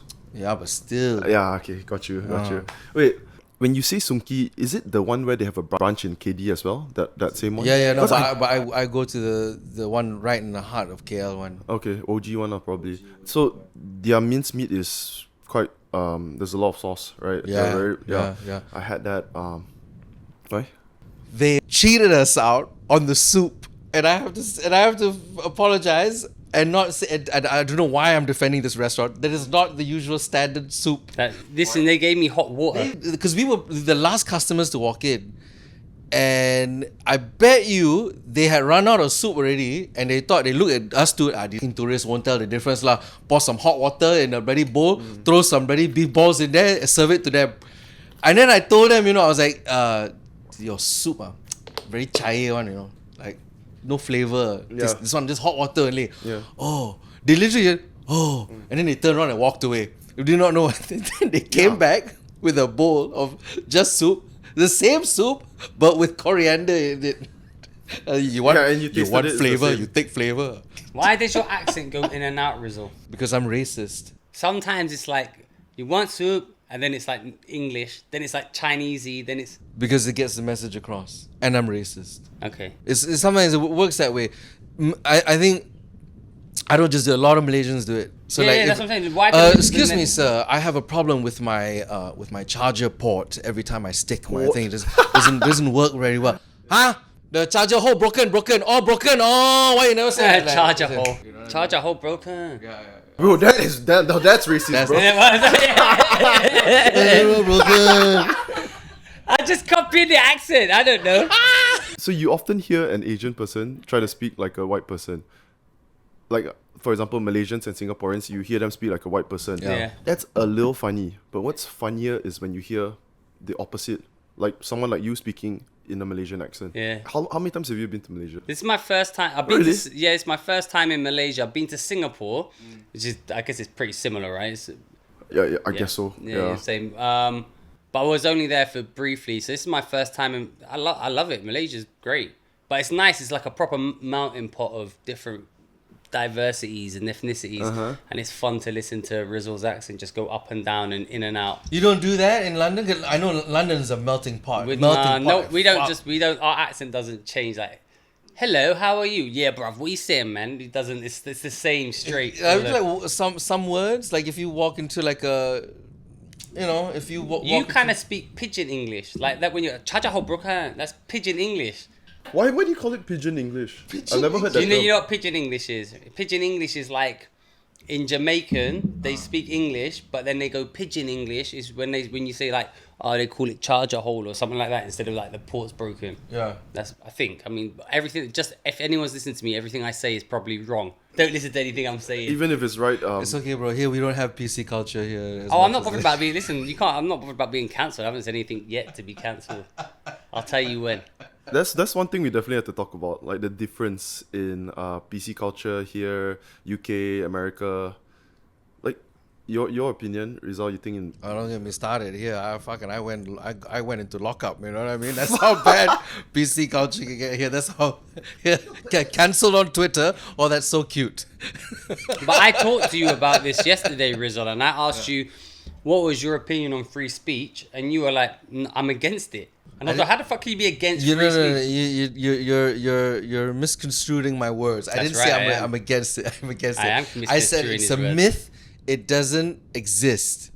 But you counter argument that very well, and I guess I was enlightened when you said that the rebut, the persecution that comes in effect of what you claim as free speech, the persecution that comes back at you is also part of free speech, which opened my eyes a little bit. I'm like, that is interesting, because in my point, once you persecute somebody, then there's no freedom of speech. That means you just clamped on it. So that means, in my opinion, it's a myth. That's what I said to him yesterday. Now, obviously, I'm going to rethink that. I'll never say that again. But when we were talking, I said it's a myth because you cannot, for example, you cannot go to brickfields and you say, machas are all. Kaling. You cannot say chill out. But you know what I mean? Like you can't do that and get away with it. Yeah, no macha is going to listen to you and go like, bro, that's very offensive, but I respect your right for freedom of speech. They're not going to do that. They're going to fucking cut you, fucking take out their parang and slash you. Right? Yeah. But his argument, which I agree with, is the fact that they whip out their parang, which was machete by the way, and they fucking slash you. That's their right to their. That's their freedom of speech. I think you should be able to say what you want. Oh, this hurts, but I respect your right for freedom of speech. Yeah, but if you want to go and say galang to someone, I don't know what that means. What is galang? That's what you just said. Giling. Oh, Kaling. It's a derogatory term for Indians. Well, so if you go and say that, and then they beat the shit out of you, that's the repercussions. That's the repercussions. Yes. But you should be allowed to go and say that, because if they make it so you can't even go and say that, then they can make it so you can't even go and say a lot of things, and you can't eventually. You can't say giling because it's offensive, right? But also, because that's offensive, we can't have you saying anything against the government because that's offensive, so then they can take down your rights. So you should be allowed to say whatever you want, and then if they want to cut you, then that's, you got to be sensible with what you say. But that is street justice. But what if the repercussions come in the form of, authoritarian. So that's the whole point. That's why you need free speech, is why it's so crucially important, because otherwise the government can dictate everything you do with your life. The one thing you should be able to do is say why and question at all times the government. Why am I doing this? That is your right to be able to do that. And people who are against free speech are, you shouldn't say that because giling's racist and it's offensive to that, and we've got to be kind, or you've got to be kind to all these. Kind of like saying nigger. Yeah, well, don't say that one. No, it's. Is that what I mean? No, but yeah. So like that. So if you say the N word, Like, there's a lot. You should be allowed to say it, but you got to face the repercussions of saying it. So most sensible people are not going to say it. But the point is, if you start... You just lost, like, your followers. No. They'll never know what I said. Yeah, but it's also, though, it's like, listen, if you say it, you know, you got the repercussions of saying it. But also, if you start saying you can't say it, all that will happen is people go on a Telegram group, they go on a WhatsApp group, and they speak to people who are like them, and they start going mad amongst themselves, and you don't know what's happening. You're talking about suppression, which leads to... Yeah, it causes trouble. Anyway, that's my kind of... do you notice, because I did a podcast with this dude, right? And then at the end of the podcast, he started ranting about COVID. Yeah. And talking about the face mask and the government trying to control us, stuff like that. Yeah. And that fucking podcast couldn't grow. The numbers just, like, it was... Yeah, because they suppress... They do, right? Yeah, well, so on our podcast, we love a conspiracy theory. We always don't get too deep, though. We're not going to say anything. But even that, right? Here's the thing.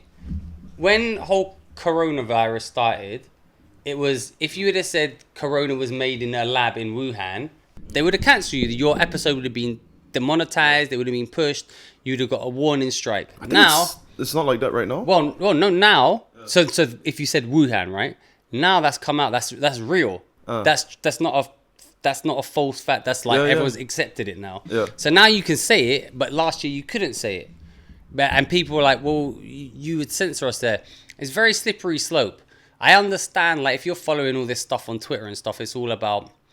See, most people don't care. I think a lot of people think, the government's got my best interest at heart and I can trust the government. Whereas I'm like, there's a really funny clip I saw, a comedian, and he goes, you don't believe in any conspiracy theories? So not one? Think the government's telling you the truth 100% of the time? So I've got one kid. One. I lie to that little motherfucker all the time. I don't have to look after a whole country of them. Of course they're lying to your face. Like 99% of people, like all of us in here young, yeah? We're not going to die from COVID. If we die from COVID, man, that you got super AIDS COVID. But it's not going to affect us. But they can't say, oh, by the way, everyone has to get the vaccine, but not you because you're healthy, right? Because then loads of people just not going to get it. So they just blanket, everyone has to get it. Because they can't differentiate between you and like a 98-year-old because it's going to cause too many problems. So they lie. I don't trust anything now that I see in the media. Actually, you'll see my show tonight. The bit at the end, I don't know if you'll come, you'll see how easy it is to manipulate the news. You'll see how easy it is that everything you think you can believe in, you can't believe. You'll see it. I'll show you your own eyes. You're going to be like, you won't believe it. You haven't seen this bit. Sorry.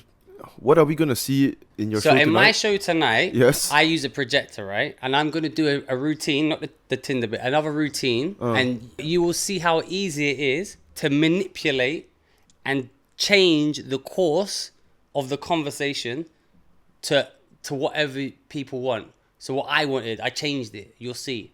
And I'm a nobody. So if I had $1 billion riding on the line because I want to sell the vaccine, you better believe that I'm shutting you up. I'm like, of course, I'd do exactly the same. If I had loads of money, I'd do the same. And like you, for example, we can't discuss your situation, but they don't like comedians.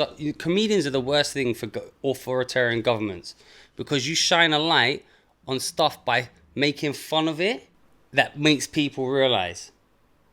Like, well, actually, it's like if you read it in a paper, it's something, but if you're laughing about it, actually, yeah, people are starting questions. So if you look like in communist Russia, Nazi Germany, they're always shutting down the comedians first.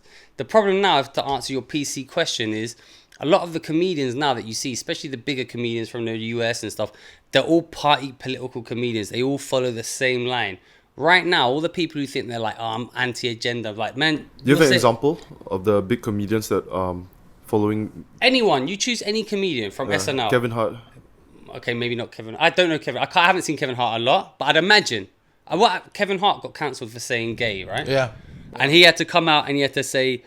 You can't say gay? He tweeted 10 years ago. Yeah. Or did he say and he faggot? said something like... No, he said...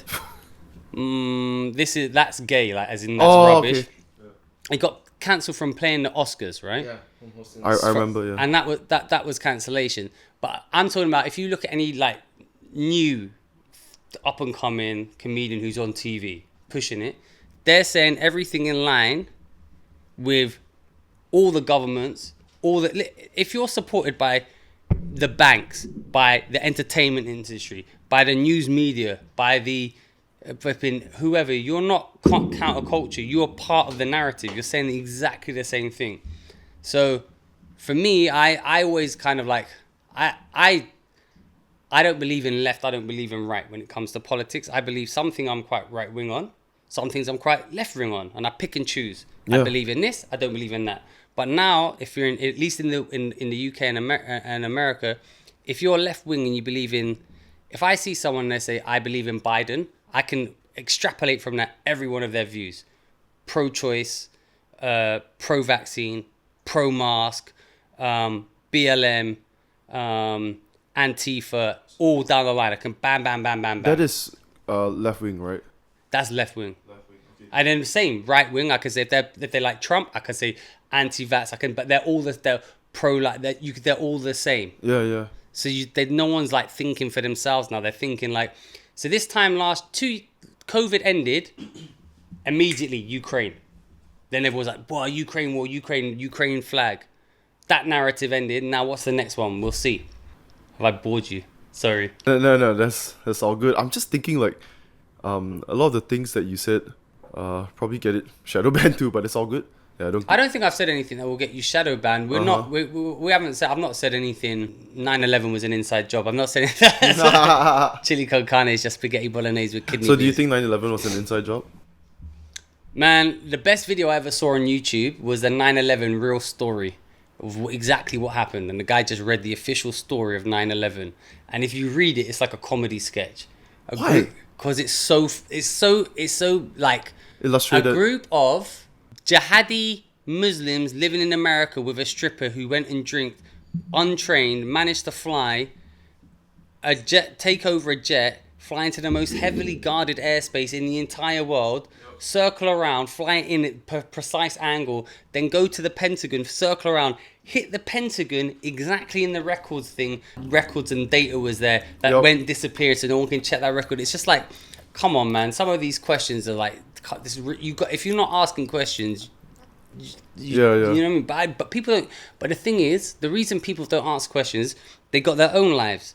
They've got their own lives. They've got, man, listen, if I've got Netflix, I've got some TV, and I can't be bothered to think about it. It's more convenient to not ask questions because, let's say if you run into someone that says to you, oh, why? Do you really think so? And then you have to start backing up what you believe. And then you ask yourself, did I spend 50 hours, 100 hours doing the research? No, I didn't. So you could just easily say, okay, like for example, let's say there's a lot of people that would wear a mask even though they just feel like there's no fucking point in wearing a mask right now. Mm-hmm. A lot of people do that. I do that too because you want to avoid the conversation with someone telling you like, oh, you should put on a mask. Then you're not going to say like, oh, but I don't believe that it's necessary.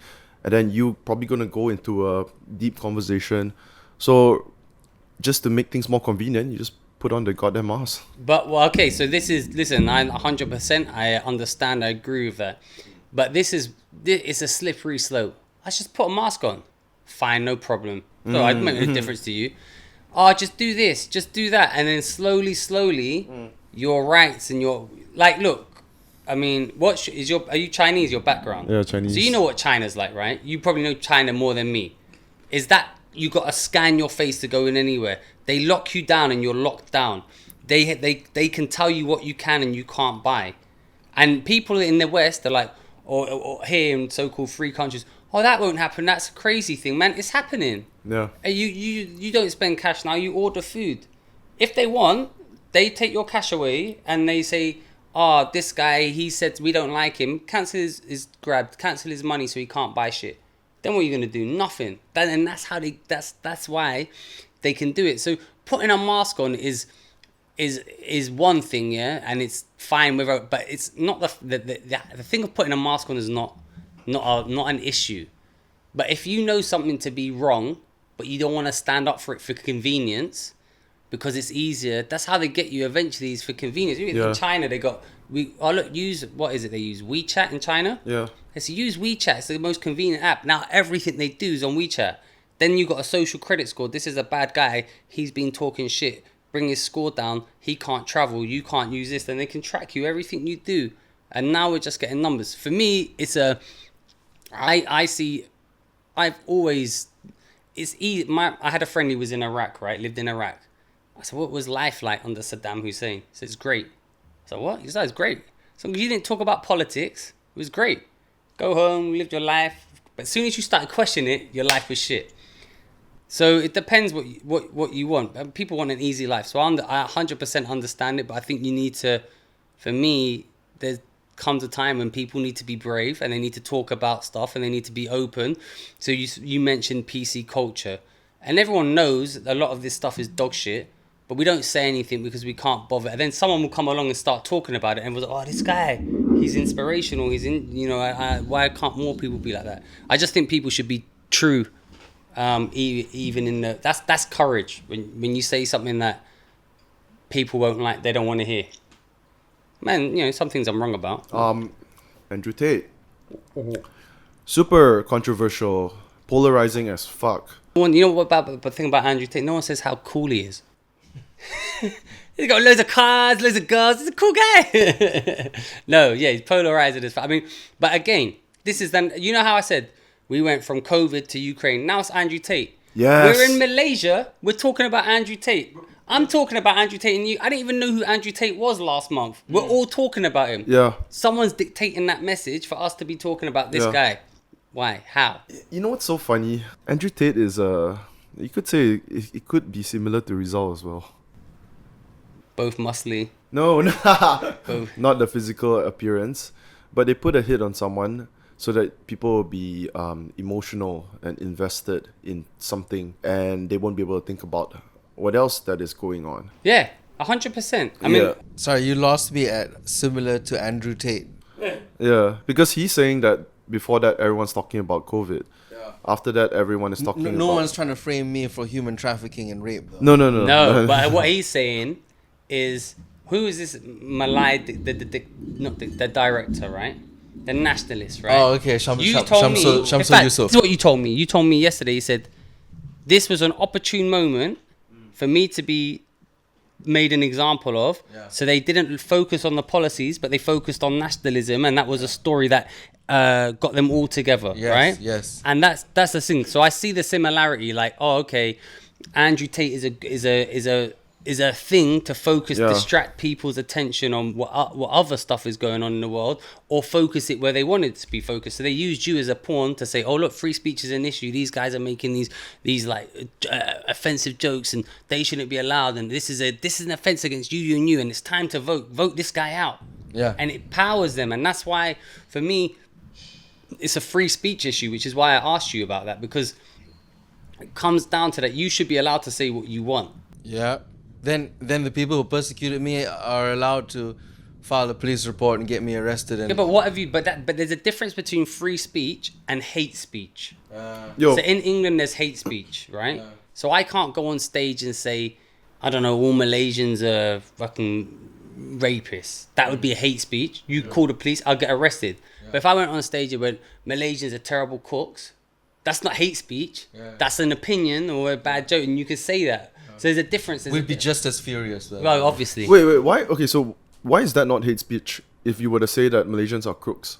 Not crooks, I said cooks. Bad cooks. But even crooks, cannot cook food properly, which is I mean, insulting. It is. It's insulting, right? But it's a difference between a hate speech is something that kind of, I think the laws in England around hate speech are something like it generates other people to have an action against you.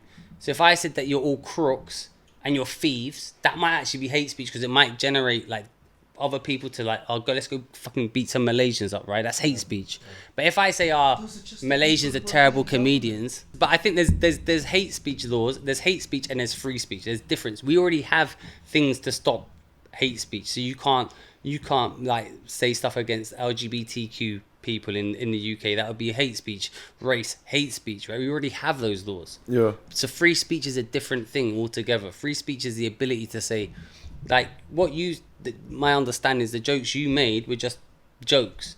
They weren't directed at anyone. They weren't kind of a thing. So let's just say if he said this shit in America or UK or even regarding any other religion, I don't think anything would have happened. You know, it's super normal to have said what he said and then have been dealt the consequences that he has been dealt. That is not common at all. But that's their argument as well. This is not America, this is not England. Yeah. This is Malaysia. Yeah. It cannot be like that. I did it again. Did you see that? The accent. What accent?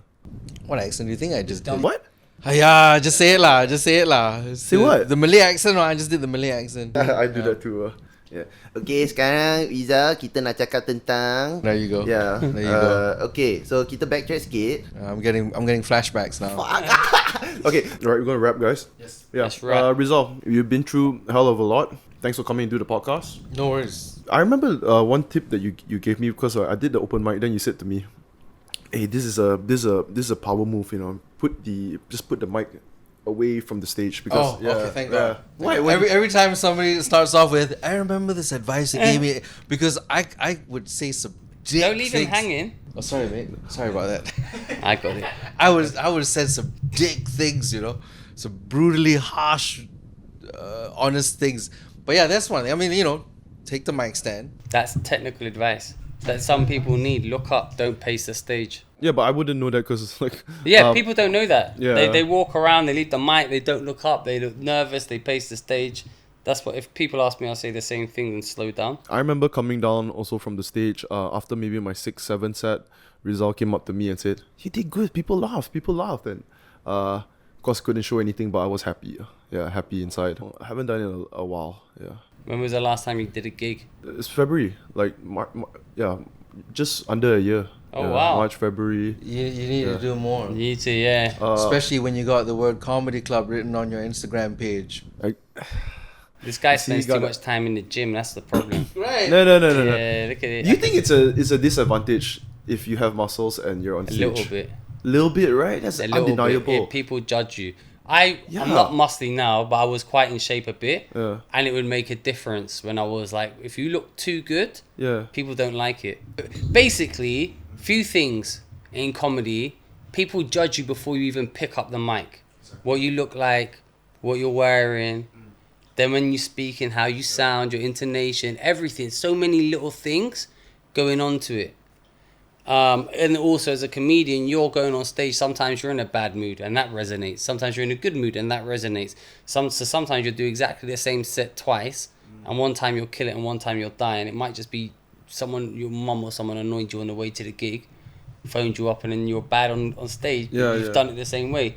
But they do judge, man, especially if you're like quite muscly like you. I know I can see that, right? If you go on stage and you don't acknowledge it, Yeah. people will have that in their mind, like, this motherfucker goes to the gym all day, This he's guy not thinks saying he's it. buffer than us. Yeah, well, you just got to acknowledge, like, even if you just say, you know what's funny? It's like, listen, I got to go because I can't miss my workout. That would be funny. They acknowledges it straight away, or I've just come from a workout, bam. They don't need to do anything more, but it just says, he knows what he looks like. And then it's in their head. You know who has that look? I think Jason Leong has a good look for comedy. Yeah. Yeah. You wear glasses, you're overweight. I'm not Jason, I'm saying in general, if you're overweight on stage and you talk about it, it's an easy laugh if you can do it right. Yeah. Okay, right, Rizal, thanks for coming. Darius Davies. Thank you. Rizal Van Geyzel. And if you guys have watched up till this point, leave a comment, let's get it. And if you guys watch up to this point and enjoyed this episode a lot, leave a comment, let's get it, with a splash of water next to it to symbolize your jizz. And share this shit with your friends, like the video. Let's get it, jizz splash, don't forget. Okay, guys, Darius Davies, he has a podcast of his own. Yeah. 3 Speech Podcast. I do a podcast with 3 great comedians, one called Leo Kurse, one called Nico Yearwood, and producer sometimes Mooch. We talk about current affairs. We touch on what we discussed at the beginning of the podcast, whatever topical stuff's going in. It's pretty funny comedy stories. Like our last episode was the top 5 comedy pedophiles. So there you go. That's a good episode. Yeah. I'm on Instagram. Follow me, Persian of interest, because I'm Iranian. My dad's Iranian. You are not Iranian. I'm Iranian. Yeah, Man, listen, you colonizer, don't- shut your mouth. Iranians eat fish. Iranians, are you mad? Yeah, we they eat do. goat's head. We don't eat fish. Okay, guys, Check out Three Speech Podcast. I've had a listen just now. It's a really fun time. In case you don't already know Rizal Van Geyzel, give it up for him. And we'll see you guys in the next episode. Let's get it, baby. Let's get it. Let's get it. Just play. Missing my homies, I'm missing my oldies, my brothers, my cronies. We all went to court, but before only courts that we knew were the ones where we were shooting threes, selling Kobe. To a legend, rest in peace to the old me, rest in peace to my brothers, rest in peace to my whole team. The oldest, I'm missing my shawty.